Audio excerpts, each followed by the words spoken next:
Dua pemuda masing-masing Sony dan Maulana tertangkap polisi dari Polsek Kalidoni Palembang setelah dilaporkan mencuri oleh korban yang belakangan diketahui bekas majikan tersangka Februari lalu. Keduanya ditangkap setelah polisi mempelajari rekaman kamera pengawas di rumah korban di Jalan Purwosari, Kelurahan Bukit Sangkal, Kecamatan Kalidoni. Pencurian itu mengakibatkan korban kehilangan sejumlah barang elektronik.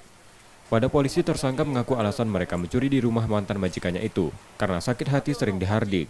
Meski sempat kabur ke Cilacap, Jawa Tengah, keduanya tetap tertangkap. Jadi pelaku ini adalah pembantu atau asisten rumah tangga di rumah tersebut. Kemudian mereka motifnya mau cari uang untuk pulang kampung. Kemudian terjadilah tindak pidana ini mengambil satu buah televisi dan satu buah motor. Nah, rumah ini dititipkan kepada pelaku dalam keadaan kosong. Jadi mereka sangat terbuka kesempatan untuk melaksanakan tindak.